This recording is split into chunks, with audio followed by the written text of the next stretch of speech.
Okay, good afternoon. So today we are going to discuss the Unit 2 syllabus points. The Unit 2 name is Electrostatics 2. Previous to that, we studied Electrostatic 1, okay, in Unit number 1, in which we studied Coulomb's law, Gauss law, as well as applications of Coulomb's law and Gauss law. Apart from this, we started unit number 1 with three coordinate system. The first one was Cartesian coordinate system with coordinates x, y and z with unit vectors x cap, ay cap, az cap. Differential lengths dx, dy, dz. Second coordinate system we discussed was cylindrical coordinate system with three coordinates r, phi and z. Three unit vectors were AR cap, A phi cap and AZ cap. And the differential lengths were dr, r d phi, dz. Third coordinate system we studied in unit number 1 is spherical coordinate system. In spherical coordinate system, the coordinates were r, theta and phi. With three unit vectors AR cap, A theta cap and A phi cap. Means two angles were there. R was the radius of sphere and there were two angles theta and phi. Theta was the angle of half right circular cone and phi was the angle of your phi plane. Phi plane with the phi plane with the xz plane. Okay. And the three differential lengths were dr, r d theta, r sin theta, d phi. So we discussed after studying this coordinate system, we discussed that once you understand the three coordinates and three differential lengths of these three systems, you can very easily memorize or recall the three formulae for del operator.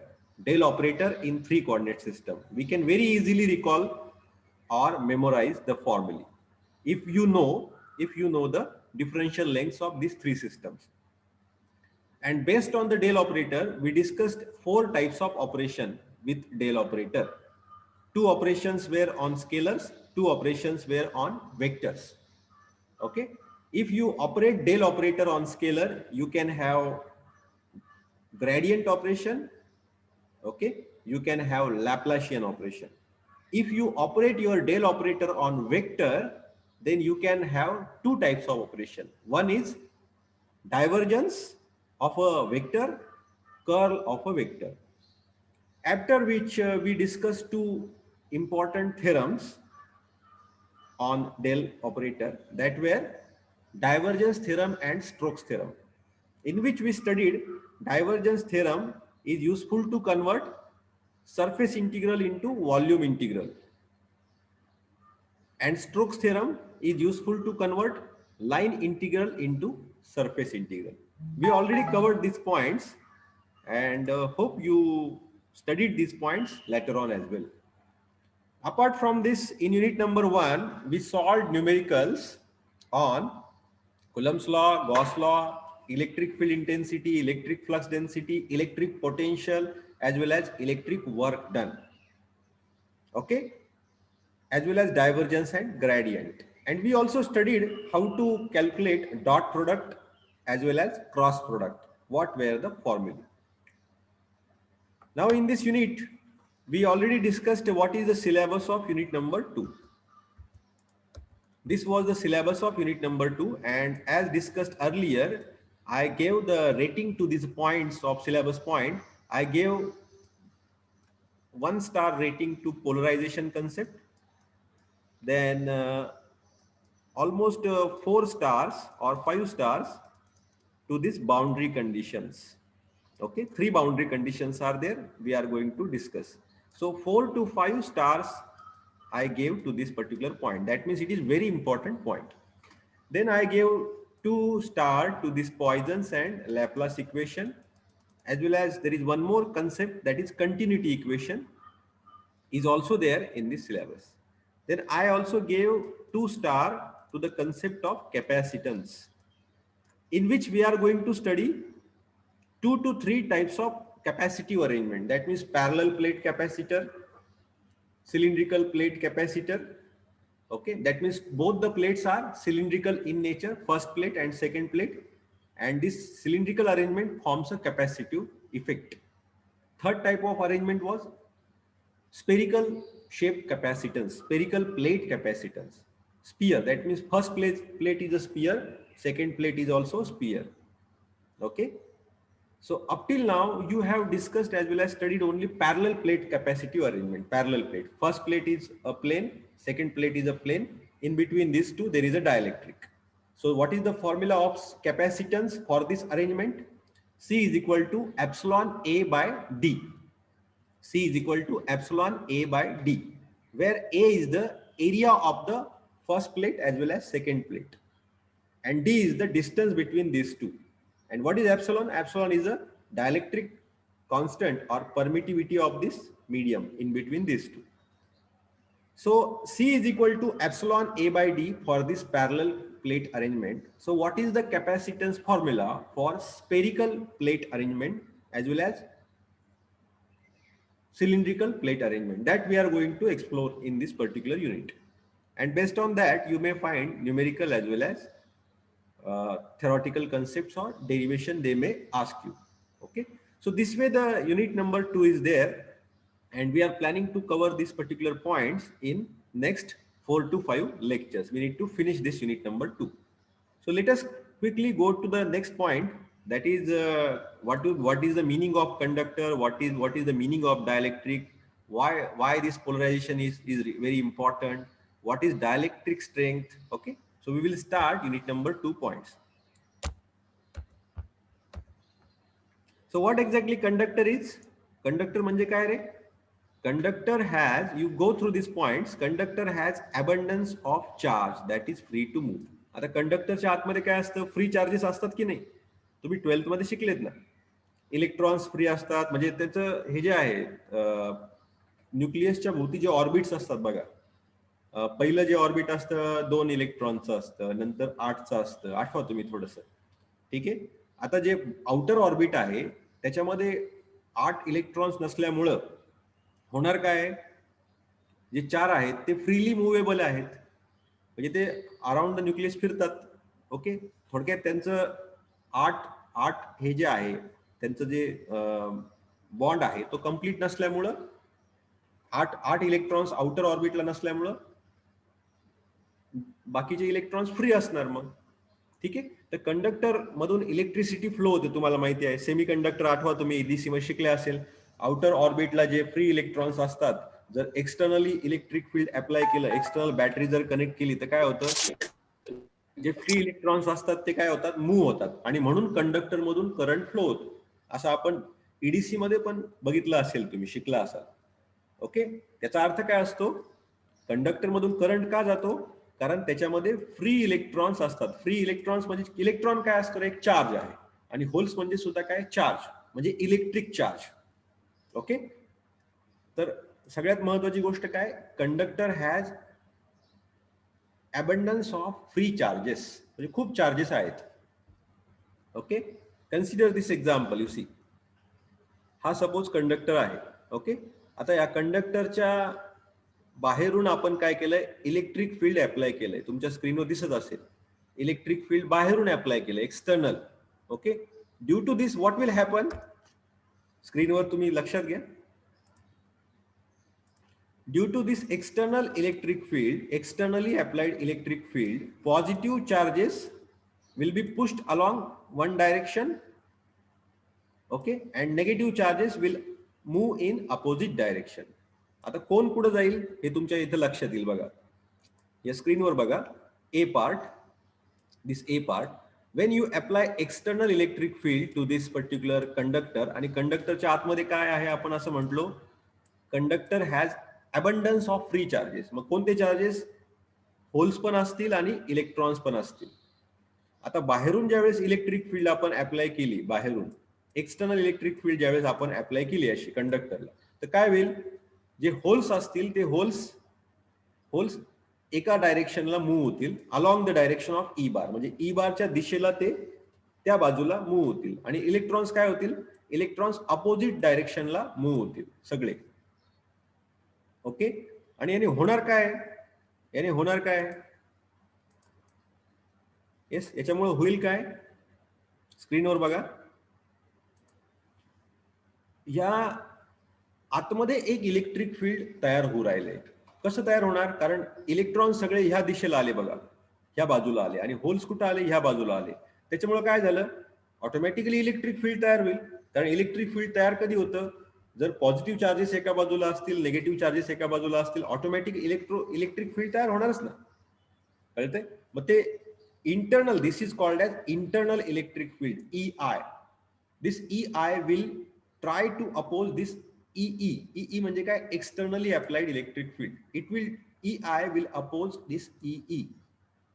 Therefore, okay, that means EI, equal and opposite internal electric field is created, which will cancel this external electric field inside the conductor. तुमच्या लक्षात येतंय का? काय होणार आहे? External electric field जे तयार झालं त्याच्यामुळं होल्स इकडे गेले आणि इलेक्ट्रॉन्स एका बाजूला आले, म्हणून इंटरनल इलेक्ट्रिक फील्ड तयार झालं. ते इंटरनल इलेक्ट्रिक फील्ड काय करेल? एक्सटर्नली येणाऱ्या इलेक्ट्रिक फील्डच्या इक्वल असल्यामुळे त्याला अपोज करेल आणि कॅन्सल करेल. आता कॅन्सल केल्यामुळे झालं काय? Inside a conductor total electric field is 0. समजतंय का तुम्हाला? Total electric field inside a conductor is 0 due to this cancellation. याचाच अर्थ काय होतो? There is no charge inside this conductor. There is no charge inside this conductor. आता तुम्ही म्हणता इथे इलेक्ट्रॉन दिसताय, इथं होल दिसताय, मग चार्ज आतमध्ये कसं काय नाही? तर हा जो इलेक्ट्रॉन्स तुम्हाला दिसताय आणि हे जे होल्स तुम्हाला दिसताय, they are actually on the surface of conductor. म्हणजे हा जर तुमचा कंडक्टर असेल तर या सरफेसच्या वरती आहेत, ते सरफेसच्या आतमध्ये नाही, या कंडक्टरच्या आतमध्ये नाही. ते कुठं आहेत? They are free electrons, free holes. They are on the surface of this conductor. They are not inside the conductor. Therefore what is the volume charge density? आतमध्ये चार्जची डेन्सिटी काय असेल गौरी? जर सगळे इलेक्ट्रॉन्स आणि होल्स जर सरफेसवर आहे, कंडक्टरच्या बाहेरून आहेत, तर आतमध्ये किती आहेत मग? 0. म्हणून काय झालंय की व्हॉल्यूम चार्ज डेन्सिटी आहे, volume charge density inside a conductor is 0. This is a very important concept in case of conductor. म्हणून हे स्टेटमेंट लक्षात ठेवा बघा इथं. E bar inside a conductor, E bar is 0, volume charge density is 0, and potential difference is also 0. Okay, so this is regarding conductor. म्हणजे हे सगळं इथं आपण एक्सप्लेन केलंय. म्हणून या स्क्रीनवर शेवटला जो पॉइंट आहे तो बघा. काय पॉइंट आहे? A perfect conductor cannot content electrostatic field within it. मग याच्यावर थेरॉटिकल क्वेश्चन तुम्हाला येतील. ओके, आता हे लक्षात ठेवा, कंडक्टरच्या आतमध्ये रो बी काय असतो? 0, आणि ई बार काय असतं? 0. आता पुढे, आता डायलेक्ट्रिकच्या बाबतीत आपण बोलू. So what is this dielectric? The main difference between conductor and dielectric lies in that availability of free electrons. कंडक्टरच्या आतमध्ये फ्री चार्जेस असतात, म्हणजे फ्री होल्स असतील, इलेक्ट्रॉन्स असतील. पण डायलेक्ट्रिक मध्ये इलेक्ट्रॉन्स आणि होल्स आहेत, पण ते फ्री नाही आहेत, ते बाउंड आहेत एकमेकाला. त्या ऑर्बिटमध्ये ते एकमेकांना बॉन्डिंग केलेलं आहे, ते फ्री नाही आहेत. सगळ्यात महत्वाचा पॉइंट लक्षात ठेवा, कंडक्टरमध्ये फ्री चार्जेस आहेत, डायलेक्ट्रिक मटेरियलमध्ये फ्री चार्जेस आतमध्ये नसतात, ते बाउंड असतात. Okay, so this is a very important difference. And this charges can move. म्हणजे डायलेक्ट्रिक मधले चार्जेस हे बाउंड आहेत, ते काही फ्री नाही आहेत. मग त्यांना जर आपल्याला मूव्ह करायचं असेल तर काय करावं लागेल? एक्सटर्नल इलेक्ट्रिक फील्ड अप्लाय करावं लागेल, एक्सटर्नल फोर्स लावा लागेल, एक्सटर्नल इलेक्ट्रिक फील्ड आपल्याला अप्लाय करावं लागेल, तरच ते इलेक्ट्रॉन्स किंवा होल्स इकडे तिकडे मूव्ह करू शकतील. फॉर एक्झाम्पल इथं बघा, पहिली डायरेक्शन तुम्हाला दिसते, पहिली फिगर दिसते. Consider an atom of dielectric. Dielectric मटेरियलचा आपण एक ॲटम कन्सिडर करू, which consist of negative charges -Q and positive charges +Q. इथं आहे बघा फर्स्ट. आणि इथं काय केलंय? In the first figure electric field, external electric field is not applied. त्याच्यामुळे काय झालंय का हा होल्स इथं आहे आणि इलेक्ट्रॉन सगळे अवतीभोवती आहेत. But as soon as you apply electric field, what will happen? Yes, due to this electrons will move in one direction and holes will move in another direction. मग त्याने काय होणार, पोलरायझेशन, म्हणजे ज्यावेळेस सेपरेशन होणार सगळे चार्जेस एका बाजूला पॉझिटिव्ह आणि निगेटिव्ह चार्जेस एका बाजूला, तर काय होणार, म्हणजे बघा इथं दिसते तुमच्या डायग्राम मध्ये polarisation, all electrons will move are going in this direction and holes are in one direction. मग याच्यामुळे काय होईल, डायपोल अरेंजमेंट तयार होईल, dipole. Okay, equal amount of charge is also present here but negative. Okay, that means polarization. Okay, आता इथे बघा, इथं आपण theoretical सगळे points मांडलेत. When electric field E bar is applied, the positive charge is displaced from its equilibrium position in the direction of E bar. म्हणजे holes कुठे जाणार, E बार ज्या दिशेला आहेत, इलेक्ट्रिक एक्सटर्नल इलेक्ट्रिक फील्ड जे बाहेरून लावलंय आपण त्या दिशेला सगळे होल्स, डायलेक्ट्रिकच्या आतमधले होल्स त्या दिशेला जाणार, डिस्प्लेस होणार. Okay, with a force F is equal to QE while negative charges is displaced in opposite direction. आणि त्याच्यामुळे काय तयार झालंय, त्याच्यामुळे असं डायपोल अरेंजमेंट तयार झाली. डायपोल, डाय म्हणजे टू, पोल म्हणजे चार्जेस. ओके, आणि त्यांच्या दोघांमधले डिस्टन्स काय आहे, डी. कळतंय का? हा, आता डायपोल अरेंजमेंट जी तयार होईल त्याच्याबद्दल काय आपण लक्षात ठेवलं पाहिजे, dipole results from this displacement. Okay, and dielectric is said to be polarised. ज्यावेळेस डायपोल्स तयार होतील, डायलेक्ट्रिक मटेरियलच्या आतमध्ये डायपोल्स असे तयार होतील, त्यावेळेस आपण काय म्हणणार, डायलेक्ट्रिक मटेरियल तुमचं पोलराइज झालेलं आहे. बट पोलरायझेशनचा फॉर्म्युला काय, मग P is equal to Q into D. Q म्हणजे काय, तो चार्ज, कोणता चार्ज, हा चार्ज, हा प्लस किंवा मायनस, आणि D is what, D is the distance between this two charges. Okay, समजलं? आता हे झालं एका ऍटमच्या बाबतीत. जर पूर्ण मटेरियलचा विचार केला, पूर्ण मटेरियलचा, तर आपला नवीन फॉर्म्युला आहे in general as a measure of intensity. मग आता हे काय सांगतं तुम्हाला, असं ज्यावेळेस तयार होईल म्हणजेच काय, आपलं डायलेक्ट्रिक मटेरियल पोलराइज झालं, पोलराइज झालं. मग पोलरायझेशन किती झालंय आपल्याला विचारावं लागेल ना, किती पोलरायझेशन झालंय, 10% झालंय का 20% झालंय का 50%. तर त्या पोलरायझेशनचा फॉर्म्युला आहे बघा, हा फॉर्म्युला आहे. What is this formula, it is the dipole moment per unit volume. म्हणजे आता ही काय झाली, P is equal to QD काय झाली, वन डायपोल मोमेंट झाली. अशा पूर्ण डायलेक्ट्रिक मटेरियल मध्ये किती डायपोल मोमेंट होणार, तर त्याला काय म्हणतात, polarization. It is measured in with the symbol P. It is a P. Okay, symbol काय त्याचा, P, पोलरायझेशनचा. What is the unit, coulombs per metre. आणि त्याचं हे काय definition, dipole moment per unit volume is equal to summation of Q D divide by volume. Okay, आता याला काय म्हणतात, डायपोल मोमेंट, याला काय म्हणतात, डायपोल मोमेंट. आणि त्याला जर व्हॉल्यूमने डिवाइड केलं तर काय झालं, ते P, मोठा P. आता हा छोटा P बरं का, आणि हा काय, हा कॅपिटल P. याला काय म्हणतात, पोलरायझेशन. आणि या छोट्या P ला काय म्हणतात, डायपोल मोमेंट.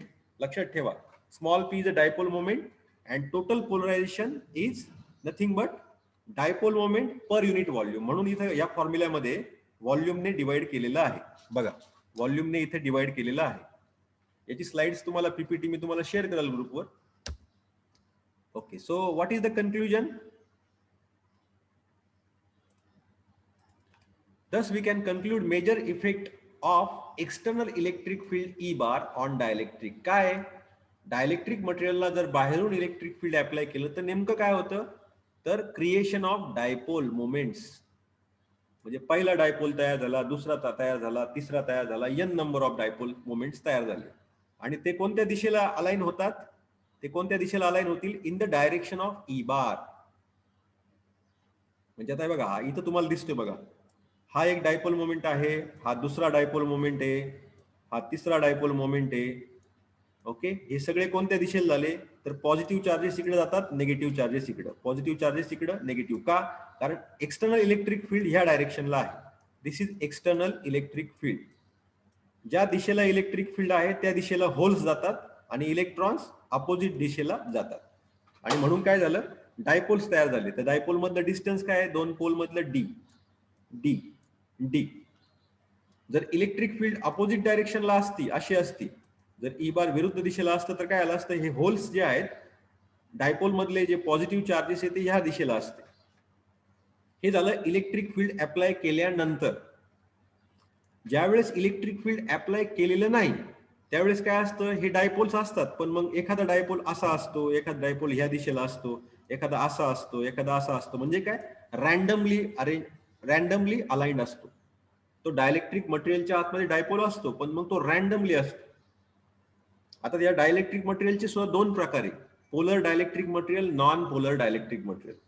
कोणते दोन प्रकार आहेत? First is polar, second is non polar dielectric material. आता नॉन पोलर डायलेक्ट्रिक मटेरियल मध्ये काय होतं, आतमध्ये नॉन पोलर डायलेक्ट्रिक मटेरियलच्या आतमध्ये रॅन्डमली इलेक्ट्रॉन्स आणि होल्स असतात, त्याच्यामध्ये डायपोल तयार नसतात. डायपोल म्हणजे काय, अशी अरेंजमेंट बरं का, अशी, हे बघा अशी डायपोल. ओके, म्हणजे नॉन पोलर डायलेक्ट्रिक मटेरियल जे असतं, for example hydrogen, oxygen, nitrogen, rare gases, याच्या बाबतीत काय होतं, ज्यावेळेस तुम्ही एक्सटर्नल इलेक्ट्रिक फील्ड अप्लाय करता त्यानंतर डायपोल्स तयार होतात in the direction of externally applied electric field. Otherwise dipoles are not created, they are not inbuilt. कळतंय? It is very simple. Non polar dielectric material असेल तर, म्हणजे मटेरियलचे पण प्रकार आहेत ना, डायलेक्ट्रिक मटेरियलचे पण अनेक प्रकार आहे. समजा दोन प्रकार तर आहे, पोलर आणि नॉन पोलर. जे नॉन पोलर कॅटेगरी आहे त्याच्यामध्ये काय असतं, हायड्रोजन, ऑक्सिजन, नायट्रोजन, डायपोल्स नसतात आधीच. बाहेरून इलेक्ट्रिक फील्ड अप्लाय केलं तरच डायपोल्स तयार होतात आणि दे gates aligned in the direction of external electric field. Next category is polar material, polar dielectric material. त्याच्यामध्ये काय प्रकार आहे, बिल्ट इन परमनंट डायपोल्स असतात. आधीच त्या मटेरियलच्या आधीच आतमध्येच इलेक्ट्रिक फील्ड अप्लाय केलेले नाहीये, त्याच वेळेस आधीच अप्लाय करण्याच्या अगोदरच डायपोल्स तयार असतात. But they are randomly oriented. Randomly oriented म्हणजे काय, एक असा असेल तर एक असा असेल डायपोल, एक असा असेल तर एक असा असेल. आणि ज्यावेळेस बाहेरून इलेक्ट्रिक फील्ड अप्लाय करू त्यावेळेस सगळेच्या सगळे डायपोल काय होतात, ह्या दिशेला अलाइन होऊन जातात असे. Okay, this is very simple concept. मग ह्या पोलर डायलेक्ट्रिक मटेरियलचे एक्झाम्पल कोण आहे, water, sulphur dioxide, hydrochloric acid. Okay, this is very important concept. Two types of dielectric materials are there, polar, dipolar. Okay, तर आपण सगळ्यात काय शिकलो आधी, कंडक्टर मध्ये हे सगळ्यात महत्वाचं शिकलो. Inside a conductor E bar is 0, rho V is 0. Okay, volume charge density 0, कारण कंडक्टरच्या आतमध्ये चार्ज नसतो. ओके, आणि डायलेक्ट्रिकच्या बाबतीत काय शिकलो, डायलेक्ट्रिक मटेरियलचं पोलरायझेशन होतं. म्हणजे काय, सगळे चार्जेस एका बाजूला जातात, अपोजिट चार्जेस अपोजिट बाजूला जातात. म्हणजे पोलरायझेशन हा कन्सेप्ट डायलेक्ट्रिक मटेरियल मध्ये आपण बघतो, कंडक्टर मध्ये नाही बघत. ओके, आणि या डायलेक्ट्रिक मटेरियलचे दोन प्रकार